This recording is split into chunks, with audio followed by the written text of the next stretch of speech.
కీర్తిశేష్ హీరోగా నటిస్తున్న pan India చిత్రం డెకాయిట్ ఏప్రిల్ 10న ప్రేక్షకుల ముందుకు రానుంది. షానియాల్ జియో దర్శకత్వం వహిస్తున్న ఈ సినిమాను సుప్రియ యార్లగడ్డ నిర్మిస్తున్నారు. మృణాల్ ఠాగూర్ హీరోయిన్గా నటిస్తుంది. ఈ సందర్భంగా షూట్ ర్యాప్ పేరుతో ప్రెస్ మీట్ నిర్వహించి చిత్ర విశేషాలను పంచుకున్నారు. One thing I noticed is ఈ ప్రాజెక్ట్ అంటే దీనికి ముందు నేను అసిస్ట్ చేశాను, చాలా ఫిల్మ్స్ అసిస్ట్ చేశాను. బట్ ఈ ఫిల్మ్లో వర్క్ చేసినప్పుడు ఒకటి నోటీస్ చేసింది ఏమంటే ఇలాంటి ప్యాషన్ నేను లైఫ్లో చూడలేదు. ఫ్రాంక్లీ ఇలాంటి ప్యాషన్ అంటే మీరు చూస్తే మీకు అర్థమవుతుంది. ఫిల్మ్ చూస్తే మీకు ఓకే అంటే ఇలాంటి ఈ ఫిల్మ్ నెక్స్ట్ 10-20 years వెళ్తుంది. So it's not some typical trending film అలాంటి కాదు. అంటే ఇప్పుడు చూసారు మర్చిపోయారు అలా ఉండదు.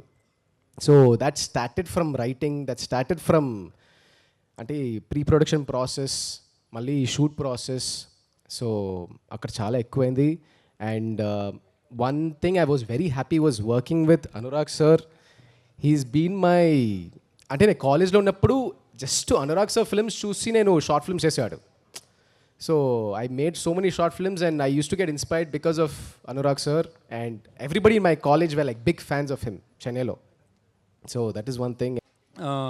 అంటే జనరల్గా ఇన్ని రోజుల తర్వాత లాస్ట్లో ఇంత భారీ సెట్ వేయడం అనేది కొంచెం టఫ్ అండి ఎనీ మూవీకి. ఎందుకంటే సెట్లన్నీ స్టార్టింగ్లో వేస్తారన్నమాట, బడ్జెట్ ప్రాబ్లం వస్తుంది లాస్ట్లోని. బట్ ఈ సెట్ ఇంత బ్రహ్మాండంగా రావడానికి 3 persons మెయిన్ రీజన్ అండి. ఒకటి సుప్రియ గారు, అంటే సుప్రియ గారు ఎవ్రీ డీటెయిలింగ్ అండి, ఈ సాంగ్ ఎలా ఉండాలి ఏంటి అని చెప్పడం ఒకటి అయితే, సెకండ్ థింగ్ ఏంటంటే భీమ్స్ గారి సాంగ్ చాలా ఎక్స్ట్రాడనరీగా ఉంటుంది. ఆ సాంగ్ వింటే ఎవరికైనా సరే ఒక మంచి సెట్ బిల్డ్ చేయాలి అంటే సాంగ్ అనేది రిపీట్ వస్తూ ఉంటుంది. కాబట్టి అది జనాలకి ఎక్కువ రీచ్ అవుద్ది. కాబట్టి ఆ సెట్ కూడా అందరికీ హెల్ప్ అవ్వాలి స్టోరీకి అని చెప్పి పనిచేసాము. నీ ప్రేమనే గుర్తించగా నీతో పాటే నేనొచ్చాగా, నీ అడుగులో నా అడుగుని ఓసారైనా గమనిస్తేగా, కన్నీళ్ళే జన్మెత్తకుండా నీ చుట్టూ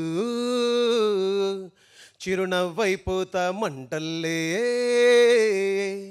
మండేటి ఎండ నిన్ను వచ్చి తాకకుండా వాన మబ్బునవుతా, రుబరు ఏరుబరు ఏరుబరు. Thank you so much everyone. Thank you so much. చాలా విషయాలు మాట్లాడాలి, చాలా విషయాలు మాట్లాడుకుందాం. మళ్ళీ ఇంకో ఫంక్షన్లో కలిసి గట్టిగా మాట్లాడుకుందాం. చాలా విషయాలు మాట్లాడాలి. నిజంగా చాలా పెద్ద ప్రయాణం, చాలా విషయాలు నేర్చుకున్నాను, చాలా విషయాలు మీతో పంచుకోవాలి. ఆ రోజు కోసం వెయిట్ చేస్తున్నాను. Thank you so much everyone. Love you. Thank you all. మీరందరూ చాలా ట్రబుల్ తీసుకుని ఇంత దూరం రావటం, ఈ టైంకి రావటం జస్ట్ బికాజ్ మా ఎక్సైట్మెంట్ మీతో పంచుకోవాలని. బికాజ్ మనకి ఒక లాంగ్ జర్నీ చేసినాక ఈరోజు పొద్దున్న షూటింగ్ అయిపోయింది అని అంటే కొంచెం నిజంగా షనీల్ అన్నట్టు ఇప్పుడు రేపు నుంచి ఏం చేయాలి అని అనిపించింది. దెన్ సినిమా రిలీజ్ చేయాలి కదా. సో ఐ జస్ట్ థింక్ ఈ జర్నీలో మేము ఏం చేసినా కూడా బయటికి తీసుకెళ్ళేది ఇట్స్ యూ ఆల్. సో మా ఎక్సైట్మెంట్ మీతో పంచుకుందామని it was thought to invite you and see మేమేమి ఇక్కడ క్రియేట్ చేసాము, ఎలాంటి సినిమా తీయటానికి ప్రయత్నం చేసాము. అండ్ ఇక్కడ ఎవ్రీబడి అంటే నిజంగా జర్నీ ఒక 2.5 years పైన జరిగింది ఈ జర్నీ. అండ్ ధనుష్కి first film as a DOP, షనీల్కి first film as a director, Anurag sir's first film in Telugu, Sesh గారు's first film in a love story, I think, a first film in love story. Nagendra గారు నేను కొన్ని సినిమాలు కలిసి చేసాం. భీమ్స్ గారితో ఫస్ట్ టైం పాపం చాలా ఇబ్బంది పెట్టాము. ఈ సినిమా ఈ పాయింట్కి వచ్చినందుకు thank you guys, thank you all. Me and Supriya, we know each other from 90s, from RGV days, so there's nothing, this pure emotional blackmail. I had to do this film, I had no other choice. And it was so much fun. It was so much fun. And as usual, when we were not shooting, me and Supri would sit down and gossip. And Chanel, it was, I think the hardest thing in the film just was to get a reaction out of Chanel.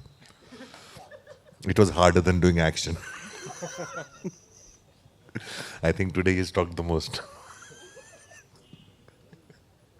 And Dhanush is somebody I call camera on sticks. Literally, I mean it. He's a living, breathing camera on sticks. And it's just, what a beautiful song. I'm just so happy to be part of this. And the trailer, the songs, everything, all the asset that drops. I feel like if I missed out on it, I feel a FOMO. I'm like, I call my manager, he says, मेरे पास क्यों नहीं आया? मेरे पास क्यों नहीं आया? So this is how much I feel, and it's a beautiful love story. I'm just so happy to be part of this beautiful love story. Thank you so much. నాకు తెలిసి మేజర్ రిలీజ్ అయిన సంవత్సరంలోనే Sita Ramam was one of the best love stories and not best love story best films of the decade. So I think ఎక్కడో మన love stories చెప్పడం మానేసాం and అదేదో out of fashion అనుకుంటున్నారు. బట్ మీరు మీ ఇళ్ళలో యూనో ఫ్యామిలీస్ తోటి మాట్లాడితే యూ విల్ సీ దట్ అందరికీ ఒక లవ్ స్టోరీ కరువు ఉంది. సో ఈ రోజున నా నమ్మకం లవ్ స్టోరీయే యూనిక్. ఎందుకంటే నేను యాక్షన్ చేసిన టైంలో అందరు లవ్ స్టోరీస్ చేస్తున్నారు.